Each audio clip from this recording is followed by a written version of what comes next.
My mother didn't beg me to come home to Aspen for a family reunion. She lured me here to make me sign my own life away.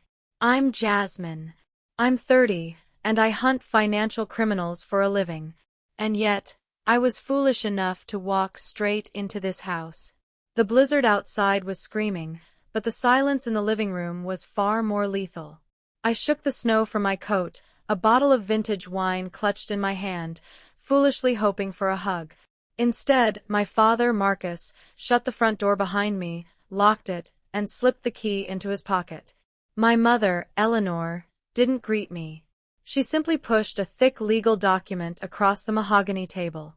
"Sign it," she said, her voice trembling with rehearsed concern. "It's a voluntary conservatorship. Admit you're mentally unstable. Give us control of your assets, and we won't let the loan sharks kill your brother."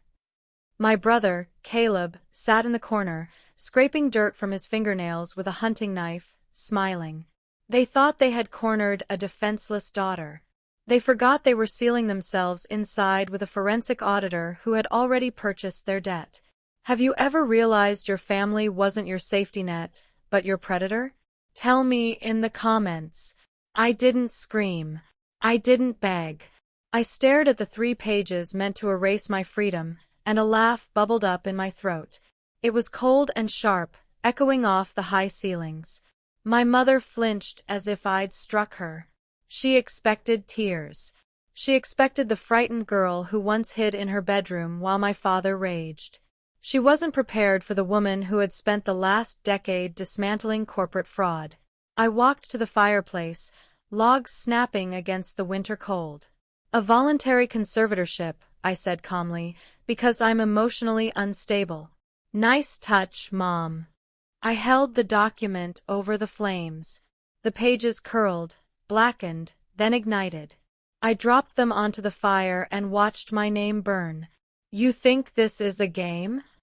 Marcus shouted, stepping toward me. He looked older than I remembered, bloated by cheap whiskey and expensive pressure. "You sign those papers, or you don't leave this house. We're trying to save this family." "No," I corrected him. "You're trying to save yourselves from the people Caleb owes money to." I returned to the table, opened my waterproof briefcase, and removed a single crisp blue folder. I didn't slide it forward. I slammed it down, the sound cracking through the room like a gunshot. "You forgot what I do for a living, Dad. I don't just audit tax returns. I trace distressed assets."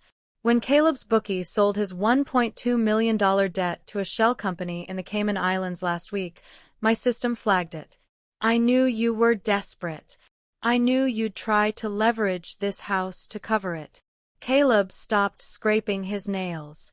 The smile drained from his face. "What are you talking about?" "I'm talking about the fact that the shell company didn't want the debt," I said, locking eyes with him. "So they sold it to me." I opened the folder, revealing the promissory note, notarized and stamped. "I bought it yesterday morning. I own Caleb's debt. And since you, Marcus, put this house up as collateral for his business loans 3 years ago, I own the lien on this property." The silence that followed was total, not peaceful, but predatory, the sound of hunters realizing they'd been trapped. "I'm not your daughter right now," I said quietly. "I'm your primary creditor, and according to my records, you've missed 3 consecutive payments. As of this morning, I've exercised my right to accelerate the loan." I pulled out the notice of default and tossed it onto the table where the conservatorship papers had been. "You're in default. I'm foreclosing on my collateral. You have exactly 60 minutes to pack your personal belongings and vacate the premises." I glanced at my watch. "If you're not out by the time the snow stops, I'll have you removed as trespassers. The clock starts now." My mother looked at my father, eyes wide with terror. "Marcus," she whispered, "do something. She can't do this." But I was already seated, legs crossed, calmly watching them unravel. They wanted a crazy daughter. Fine. I'd show them exactly how dangerous crazy could be when it held the deed to their survival. Marcus didn't shout. He didn't move to pack. Instead, he walked to the wet bar, poured himself 3 fingers of scotch, and took a slow, deliberate sip. The panic I expected was gone, replaced by a cold, glittering amusement that raised the hair on my arms. "You always were smart, Jasmine," he said, turning toward me. "But you've been in London too long. You forgot how things work out here in the West." He pulled out his phone, tapped the screen, and slid it across the table. It displayed a PDF of the Colorado Revised Statutes, the section covering tenant rights and eviction procedures. "You own the debt. Congratulations." "You're the bank," Marcus murmured, his voice dropping to a dangerous purr.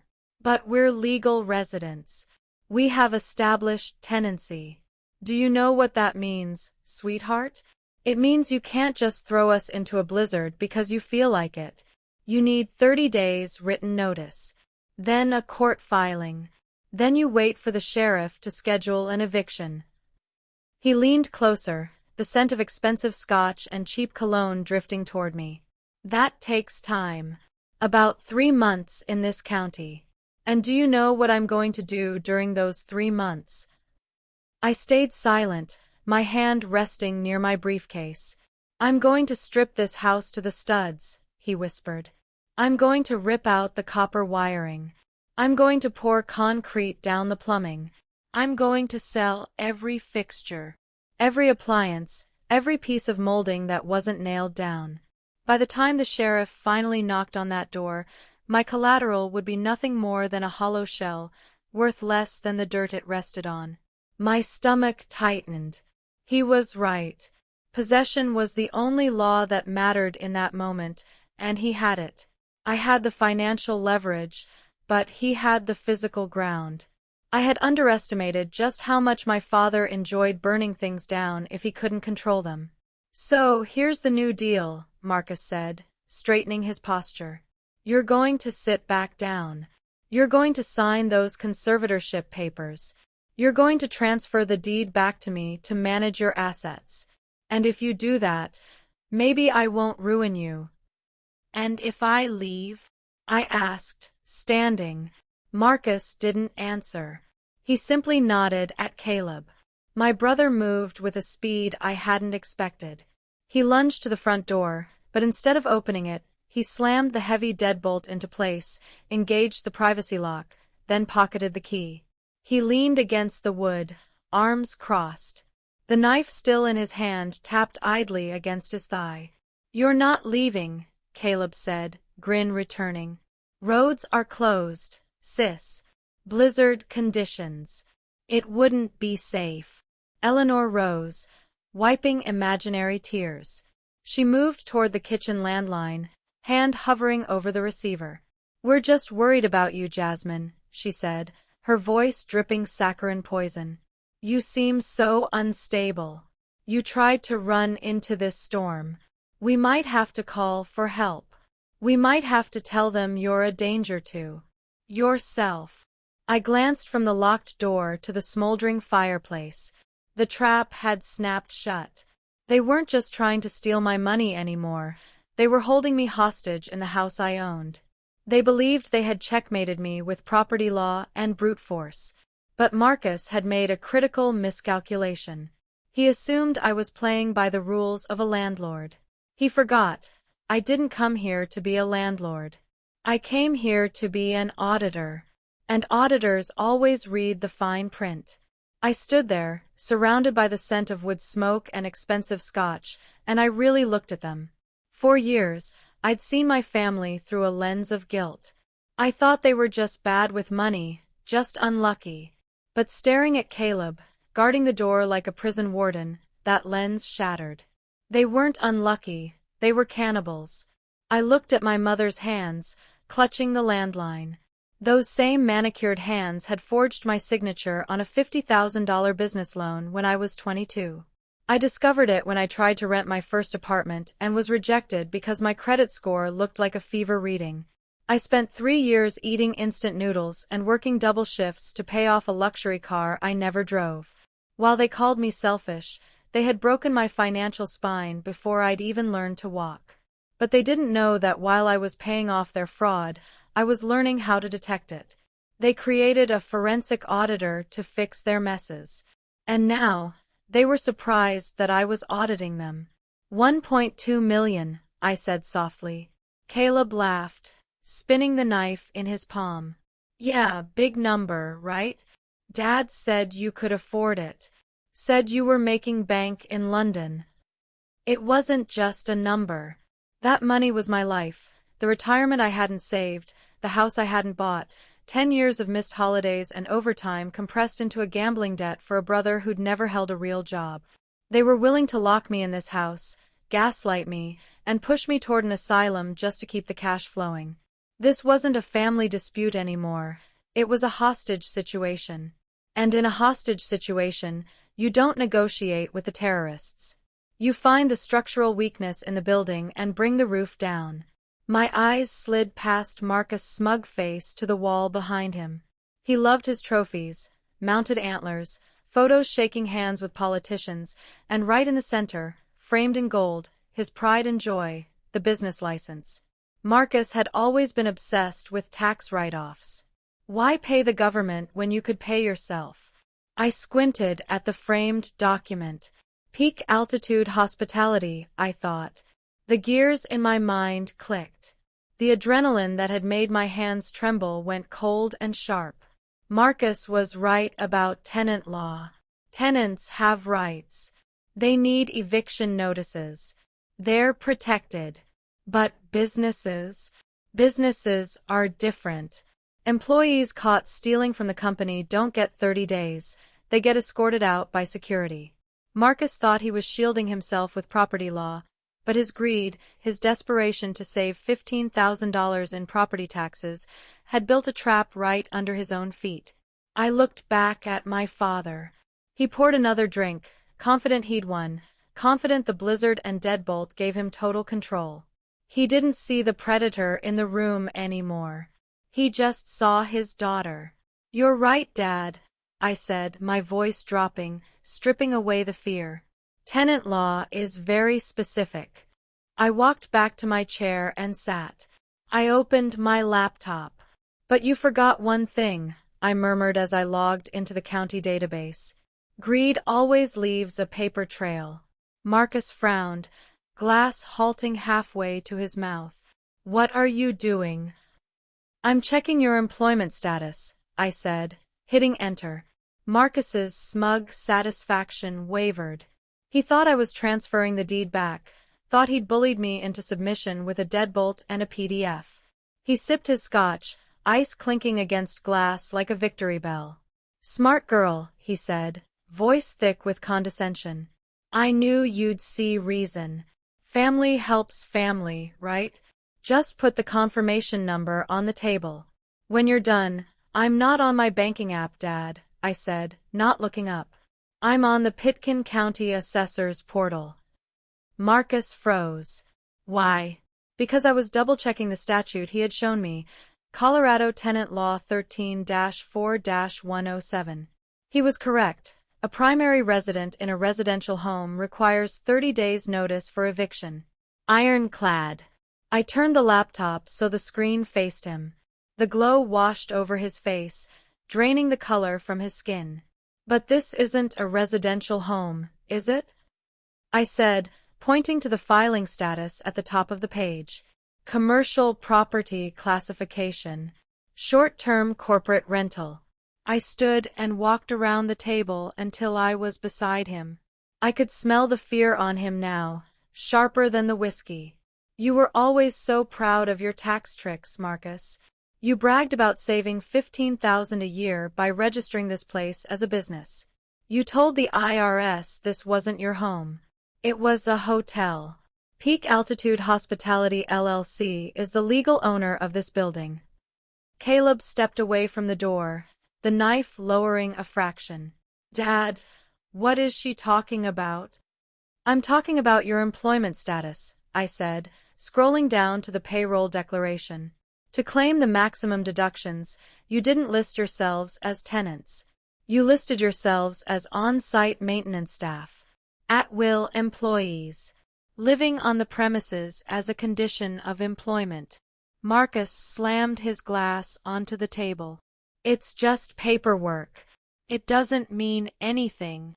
In a court of law, paperwork is everything, I snapped. And here's the beautiful part about Colorado labor law. When an employee living on company property is terminated for cause, say theft, embezzlement, or hostile behavior, their right of occupancy ends immediately. Not in 30 days. Not in 24 hours. The moment the employment contract is severed, they become trespassers. I reached into my briefcase and pulled out 3 pre-typed letters. I'd prepared them for another scenario, but they fit perfectly now. I signed them with a steady hand. You tried to hide behind tenant rights, but you were too greedy to pay for them, I said, sliding the papers across the table. You wanted to be a business. Fine. I am the majority creditor of the debt that controls this company. And as of this moment, your employment is terminated, effective immediately. I met Marcus's eyes. You're fired. Get off my property. The silence that followed was thick and suffocating. The wind screamed outside, but inside the room felt vacuum-sealed. Marcus stared at the papers, then at the locked door, then back at me. His legal shield was gone. He wasn't a protected tenant anymore. He was a fired employee refusing to leave a corporate facility. You can't do this, Eleanor whispered, her voice shaking. It's a blizzard. We'll freeze. You should have thought about that before you tried to lock me in here and steal my life, I said flatly. You have 10 minutes to pack a bag. If you're not out, I call the sheriff. And unlike you, I have the deed, the tax records, and the termination notices to prove I belong here. I thought that would be it. I thought logic, law, and the absurdity of their own greed turning on them would force surrender. I made the mistake rational people always make with irrational ones. I assumed they wanted to survive. I didn't understand that for a narcissist like my mother, control mattered more than survival. If she couldn't own me, she would destroy me, even if it meant burning everything down with us. Marcus looked at Eleanor. He didn't speak. He gave the smallest nod, and the room shifted from a legal battlefield to a kill box. He didn't rush me. He didn't tear up the letters. I saw the calculation flicker behind his eyes. He couldn't win legally. He couldn't win financially. So he flipped the board. That slight tilt of his head was enough. After 40 years of toxic codependency, Eleanor understood instantly. Destroy everything. Her tears vanished. The trembling victim disappeared, replaced by cold focus. She grabbed the landline she'd been guarding, thumb hovering over the keypad. You think you can fire us? She whispered, her voice suddenly flat. You think you can take my house? I gave you life. I can take it back. She dialed 3 digits. I realized too late that contracts didn't matter anymore. She set the phone down, didn't look at me, looked through me, and then she screamed. Not fear. Performance. 911. Help. My daughter has a gun. He's shooting. She's going to kill us. She clawed at her hair, knocked over a vase, staged chaos. She's psychotic, off her meds. Send everyone. My blood turned to ice. I don't own a gun. She slammed the phone down, eyes glittering. Let's see your tax loopholes explain an active shooter. This was an extinction burst. The moment a narcissist stripped of control chooses annihilation over irrelevance. If she couldn't own me, she'd erase me. Red and blue lights flooded the snow outside. Aspen police response times for the wealthy were fast. A bullhorn boomed. Pitkin County Sheriff's Office. Jasmine Sterling. Come out with your hands visible. Caleb laughed. You're done. Either cuffs or a body bag. The paperwork on the table meant nothing. Truth doesn't stop bullets. They thought it was checkmate, until Marcus's paranoia betrayed him. 6 months earlier, He'd installed a full interior surveillance system. He forgot one thing. I had set the Wi-Fi password. I raised my hands and tapped my smartwatch. "Dispatch," I said calmly. "This is Jasmine Sterling, federal contractor. Hostage situation. I am broadcasting a secure live feed from the home's interior cameras. Access code Alpha 9 Victor." Marcus froze.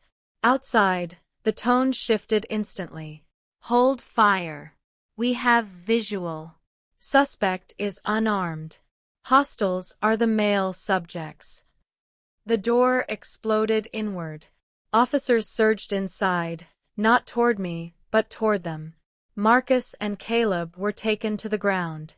The landline slipped from Eleanor's hands.